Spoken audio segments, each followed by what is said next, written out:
আজ মাঠে নামছে ব্রাজিল। মাঠে নামবেন কি ব্রাজিলের সবচেয়ে বড় সুপারস্টার নেইমার জুনিয়র?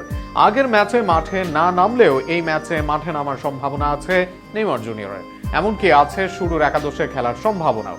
তবে সবকিছু নির্ভর করছে ম্যাচের পরিস্থিতির উপর। কোন পরিস্থিতিতে বা পরিকল্পনায় নেইমার আসতে পারেন শেষ 16 লড়াইয়ে, তা নিয়ে থাকছে প্রতিবেদন। বিশ্বকাপের স্কোয়াড দিয়ে ফিরেছিলেন ব্রাজিল দলে, এরপর মাঠে ফিরেছেন স্কটল্যান্ডের বিপক্ষে বদলি নেমে। তবে এরপর ফিট থাকলেও নামা হয়নি জাপানের বিপক্ষে। আরও একবার বিশ্বকাপের ম্যাচে প্রশ্ন আসে, নেইমার কি খেলবেন? খেললেও কখন খেলবেন তিনি? সংবাদ সম্মেলনে কার্লো আনচেলত্তি জানান, নেইমার প্রস্তুত আছে পূর্ণ 90 মিনিট খেলার জন্য। তবে নেইমারকে 90 মিনিট খেলানো হবে কিনা তা নির্ভর করবে পরিস্থিতির উপর। নানা পরিকল্পনায় নির্ভর করে নেইমার একাদশে আসারও।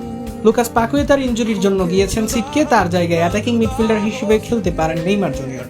নেইমার বল পায়ে ভালো, আবার অ্যাটাকিং মিড হলেও লেফট সাইডেই তার ঘোরাঘুরি বেশিরভাগ, তাই ভিনিসিয়াসের জন্য দিতে পারবেন আলাদা স্পেস। এছাড়া creative pass, long ball, chance create, set পিসেও নেইমার হতে পারেন কার্যকর।